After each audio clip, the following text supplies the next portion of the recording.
Yeah, sure. I guess for either of you guys, man, after what was a pretty tumultuous week, where does that win rate in your careers in the gold jersey? Uh, that's proper top five. Yeah, that's a pretty special one. With the week that we've had as a playing group and the courage the boys have had to go out there and put that performance out on the field in front of a almost sold out crowd was pretty special. And you're only 4 tests into this season, but I mean, there's some teams all year don't go through the same kind of injury setbacks and other setbacks that you guys have gone through. Just wondering, as a group, how do you remain positive and sort of focus on the job at hand when there's a lot of chaos going around you? I think we've built very good depth in this squad. There's a lot of confidence as well. And yeah, just when one bloke goes down, it's just an opportunity for someone else to grab that with both hands and pretty much take that opportunity, I guess. That's well, you're a great example of that on the weekend, sort of stepping up without Dave Parecki. Do you just kind of sense, in your own game, you're starting to get a lot more confident in that Wallabies jersey and really stepping up as a leader? Yeah, I guess you kind of look at every game like a grand final for myself. Parecki, unfortunately went down. Nothing much changed for myself. I just get to run a few more plays than what I normally do. So, yeah, I just bit of confidence in myself, and I think it benefits the team. I guess having Slips step up as captain, did you notice anything different in how he's kind of approached the weekend? How crucial was his leadership in just kind of galvanising this squad? Yeah, it was huge, mate. You got blokes like this on my left hand side who's played 50 caps for the country, and he can lean on this guy as well. And with the rest of the playing group, no, nothing changed from Slips. He's still the same, mate. Just goes out there and just pours his heart on his sleeve and just goes to work. Nic, Folau, congratulations, guys. Backing it up after the emotional rollercoaster of last week, how difficult is that just to keep it that you're still motoring along? Yeah, look, it's we're probably just looking at the parts of the game where we can improve. Like I said last week, big week, great result for us. But there's just so much in that game that we can be so much better. Pretty shaky start. Discipline was a big one for us. Still getting on top of the amount of turnovers we're making, and we're heading in the right direction, but still got so many steps forward to make. Got to make some shifts there. So in that regard, it's easy to kind of narrow the focus down to what we need to do to continue to improve, because this weekend again we're going to have to go another level, because we know they'll be disappointed with how they played on the weekend, and they'll be fired up, as we know. Czech will have them fired up, and we'll have to. The emotion will be there, but we need to get back to the process of what it is, how we want to play, what our identity is, and as I said, plenty there for us to fix. What do you put down the slow starts to? Because it's more than a trend at the moment. It seems like most matches, then you're somehow managing to always pull it back, and sometimes you get across the line and other times you don't. Yeah, look, I'm not sure. That's the question we're getting through at the moment. So, look, get another chance this weekend to have a look at that. So I guess it's getting into the grind of things, getting some positive outcomes early in the game, and kind of flirting with that of having a crack, but also understanding the game can't necessarily be won right there and then in the first 5, 10, 15, 20 minutes, but it can be lost. So.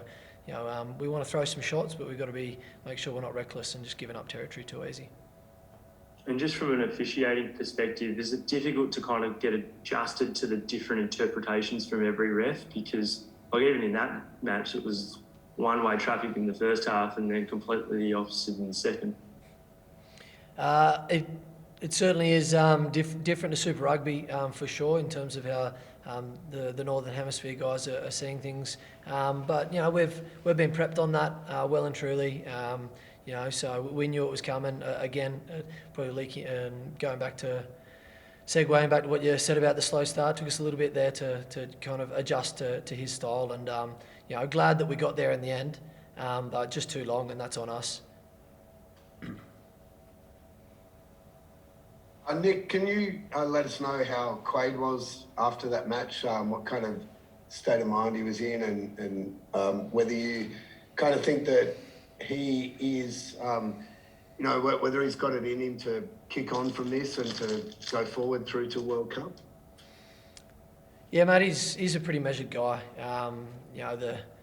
He's seen it all throughout his career. He's one of the most professional guys I've come across where he's at the moment. So the lows don't get him too low, and the highs he certainly doesn't ride them. Doesn't get caught up in that. He's a very consistent guy with his emotions, and he was in pretty good spirits considering the injury that he just had. Already talking about the path that he's happy to take on. And I've got no doubt that he's the right type of guy that'll probably come back sooner than expected, and then be in some phenomenal shape when he comes back. You can see it in the way he does everything. And he's pretty open about that. So, he was pretty good. He wasn't down the dumps or anything. He was relatively positive. Thanks. And it's potentially a massive opportunity for Noah now to just make that jersey all his own. What have you thought of his last year, but also where he can take his game through to that tournament?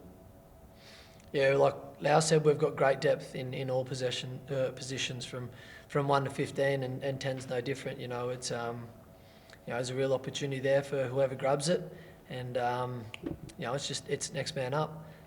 Noah's taken his opportunities when he's gotten them. So has James, and we're just very lucky. We've had guys coming in and out. We've had plenty of injuries, but with any sort of injury, there becomes an opportunity, and it's pretty much how most of our careers start, through the misfortune of somebody else. So whoever grabs it, they'll be ready to go. Thank you.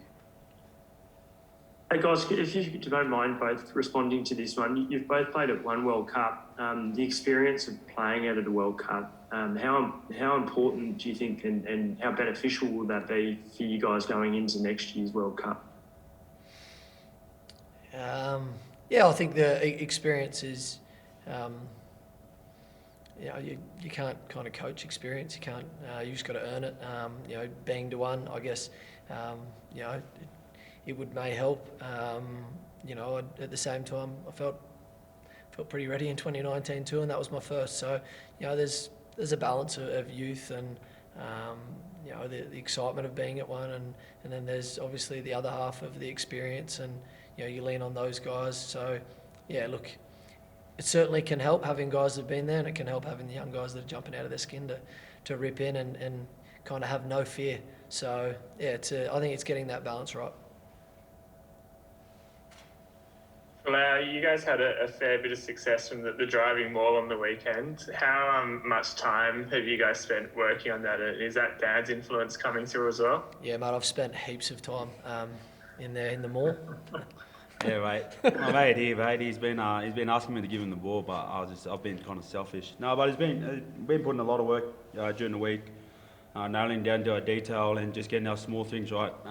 Dan's been a big influence on that, and it's been a very, very good weapon for us lately. So the boys have been really good at listening and tuning in, and wherever all the other boys who had been in under Dan could chip in, they all just chip in and help everyone else out.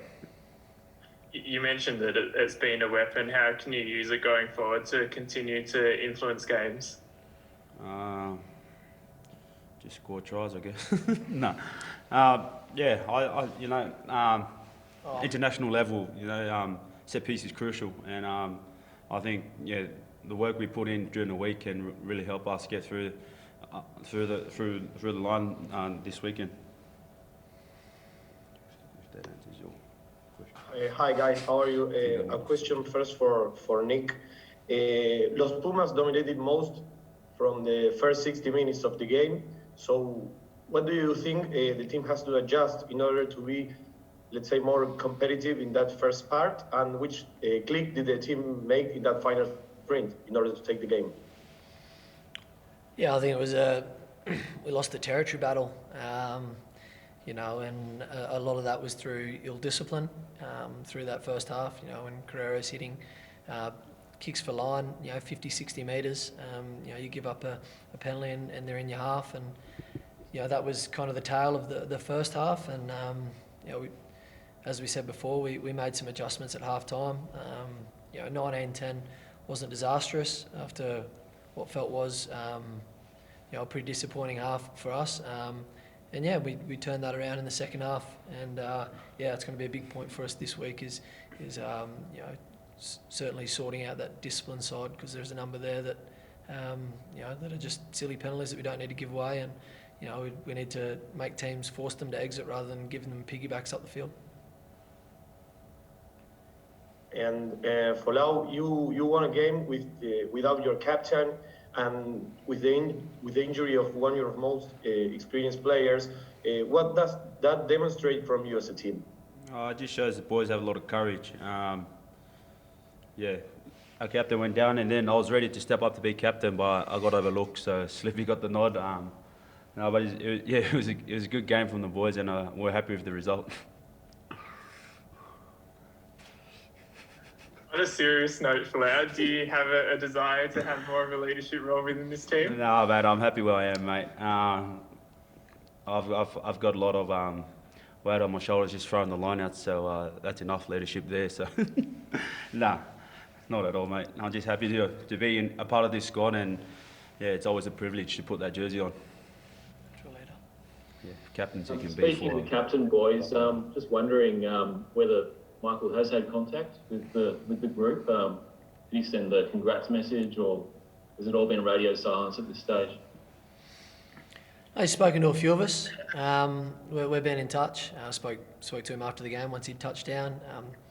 You know, obviously he was stoked with the result. And yeah, you know, we'll stay in contact with him. Obviously he's got a lot of support around him. You know, he's not on his own now, so the staff have put a good plan in place for him. He'll be well looked after back there, and you know, we'll make sure we stay in touch.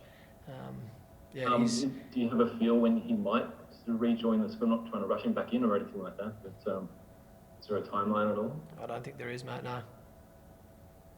Thanks. And is Dave Parecki back in the mix this week? No, he flew home with hoops, but unfortunately had a head knock, so